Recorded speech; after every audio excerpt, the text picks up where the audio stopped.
أعزائي متابعي صدى البلد، أهلا ومرحبا بكم. يعني إحنا دلوقتي مع نموذج للست المصرية، نموذج للست المصرية الجدعة الحاجة هويدا عبد الرازق، شهرتها أم أسماء. شغالة في المحارة والجبس من أكتر من 40 سنة، 40 سنة شقة و40 سنة تعب. يعني عندها أسرة مكونة من ثلاث أولاد، ورغم هي الأب والأم بالنسبة لهم. الحاجة أم أسماء تاريخ في مهنة المحارة والجبس، علمت كتير من شباب وأبناء المنطقة الصنعة والشغلانة، علمت إخواتها، اشتغلت في وساعدت في إنشاء عمارات كتيرة، عمل المساجد. زي ما حضراتكم شايفين مهنة، طبعا مهنة الرجالة مهنة صعبة، مهنة كلها تعب وشقة.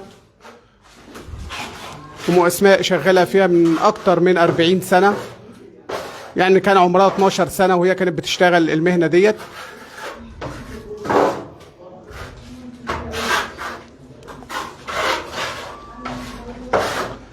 يعني هي مش بتشتغل في المحارة والجبس بس، لا هي برضو بترفع الأسمنت وبترفع الرمل وبتطلعهم، كل أعمال البناء أم أسماء شغالة فيها.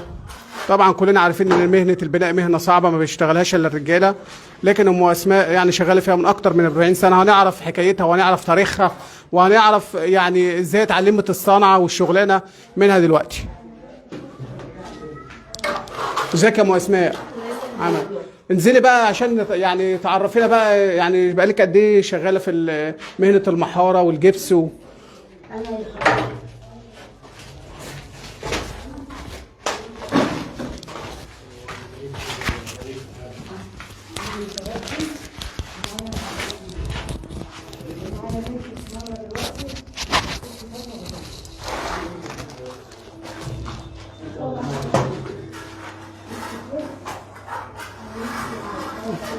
كلمينا بقى دلوقتي، قولي لنا مثلا يعني عرفينا بنفسك كده، قولي لنا بقالك قد ايه شغاله في انا هويدا عبد الرازق محمد عبد المجيد، شغاله بقالي 42 سنه في الشغلانه ديت الحمد لله، ومتعلماها عن ابويا اللي معلمها لي، وبعد ما اتعلمتها من ابويا علمت اخواتي الصبيان كلهم وشباب غيرهم كتير، والحمد لله شقيانه وشغاله واكلنا بالعرق جبنا الحمد لله، وعمرنا ما بصينا الحرام ولا اي حاجه الحمد لله. وانا كلمينا عن المهنه، انت شغاله في المهنه وانت بقالي عندك كام سنه؟ وانا عندي 12 سنه. رحنا الصعيد، سوهاج واسكندريه والعمريه وشوشه والشيخ تومي، ورحنا في كل حته الحمد لله مع ابويا واخواتي. وكانت والدتي الله يرحمها برضو كانت شغاله مع ابويا قبل ما انا اتعلم وكده، كنت صغيره وشغاله، والحمد لله معايا 3 ولاد ربناهم تربيه احلى تربيه الحمد لله، جوزتهم. ودلوقتي انا ما حصلش نصيب مع جوزي وكده، وشغاله في المحاره، شغلانه تعبه وخطره، وانا عندي السكر والضغط وتعبانه. يعني انت اشتغلت فيها وانت عندك 12 سنه؟ الحمد لله. والدك علمك الشغل؟ انا كنت بشغل ابويا، كنت بخليه يخشن في الاوضه وكده، كنت بخليه يخشن واخد بعض واخده الطالوش على ايدي ومشغله فين في حته تحت بير السلم. فلما شافني لقى شغلي حلو قال لي خلاص اشتغلي معايا. بقيت بقى اتعلمتها الحمد لله، يعني بقيت اشوف ابويا بيعمل ايه، ورحت جربت في المطبخ وكده واشتغلت. اول ما اتعلمتها قال لي خلاص اشتغلي انت على طول معايا. طب الشغلانه ديت شغلانه صعبه كده، ما خفتيش منها مثلا وانت مثلا بتطلعي فوق على السفاله بتطلعي؟ لا الحمد لله، انا اول مره بس خفت اترعشت شويه، بس الحمد لله كنت بطلع على السرة وبجيب الاسمنت من فوق الخامس والساتت الحمد لله، وشغاله مع اخواتي وكده والاخر الحمد لله بقالي دلوقتي 42 سنه وشغلانه خطره. وجايه والدي توفى الحمد لله، توفى وبرده ما حصلش، وانا اللي شغاله دلوقتي مع اخواتي.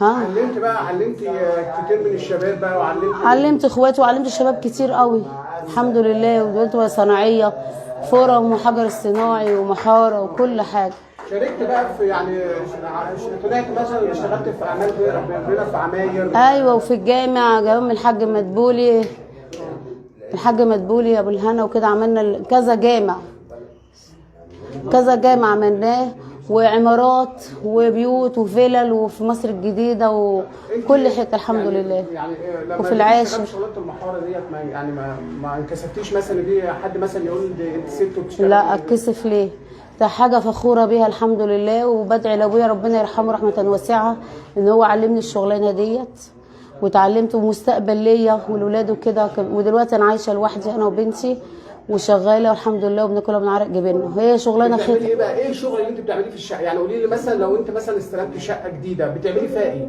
يعني انا مثلا عم بعمل شقه جديده، قولي لنا مثلا لما انت بتستلمي الشقه او مقاوله الشقه بتعملي فيها انا ايه؟ باخدها على الطوب، باخد مثلا العماره على الطوب وكده، او الشقه على الطوب، بسلمها له بقى. بيقول لي مثلا فرم، محاره، مونه، وبصيص وفرم وحجر اصطناعي وكده، والحاجات دي كلها الحمد لله. وبنقيس وبسلم الانسان اللي هو صاحب الشقه، بديله واحد. بتبداي الشغل ازاي؟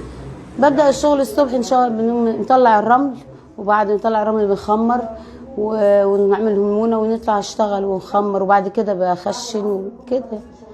هي محرم مش هقول لك، حاجات كتيره بنعملها الحمد لله. الحمد لله. بتستلموا بقى مثلا بتخلصي مثلا الشقه كلها وبعد كده بتسلميها؟ بنقيس، بنجيب قياس وبنقوم مقيسين، بنشوف مثلا اخدت فلوس ايه والباقي ايه، وندين حساب الحمد لله وغيره. الشغلانه يعني شغلانتك المتعبه ديت ما تعبتيش مثلا؟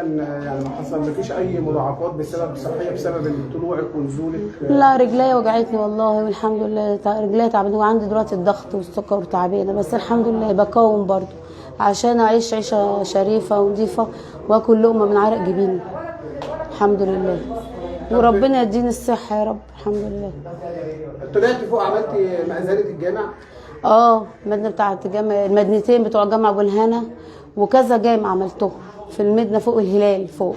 انت اللي طلعت عملتي؟ و36 دور عمارات، و12 دور و6 ادوار و7 ادوار وخمس على الواجهه، واجهه اللي هي السقاله المعدنيه، واللي هي السقاله العاديه بتاعت الخشب الحمد لله. يعني انت طلعت على عماره 12 دور 36 دور؟ 36 دور في مصر الجديده، في عند هيوبلس هناك. اشتغلت كتير في اسكندريه وبتاع سفر الاب اللي هو في اسكندريه. اشتغلت في عمارات كتيره قوي عملتها. بقالي دلوقتي 42 سنه عملنا شغل، وفي هنا في العكراشه.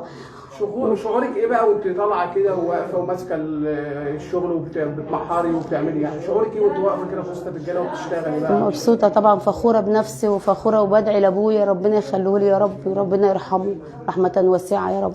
وكانت والدتي قبل مني هي كانت شغاله. انا اكبر اخواتي في البنات والصبيان. عندك كم اخ؟ معايا الله اكبر 5 وبنتين غير انا. علمتي كم واحد فيهم المهنه دي؟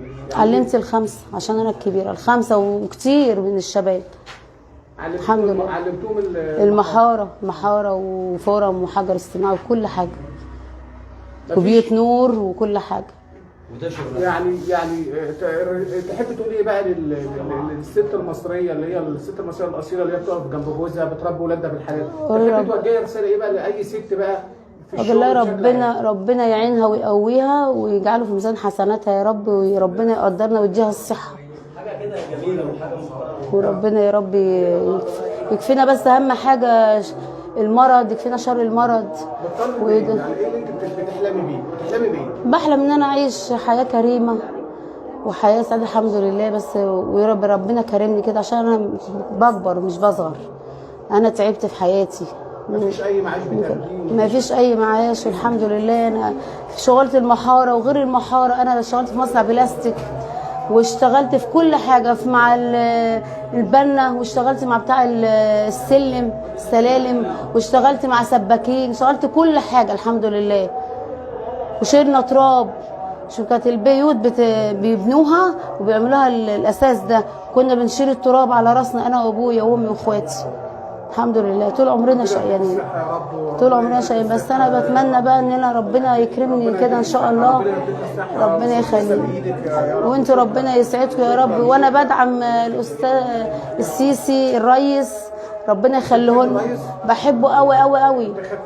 انتخبته وهنتخبه تاني، وبقول له ربنا يديك الصحه ويعينك على اللي انت فيه، ويكفيك شر المرض يا رب، ويعينك بص، وربنا ينصرك على مين يعاديك. شكرا، الف شكر. شكرا لله حبيبي. احنا في قلب مكان شغل دلوقتي.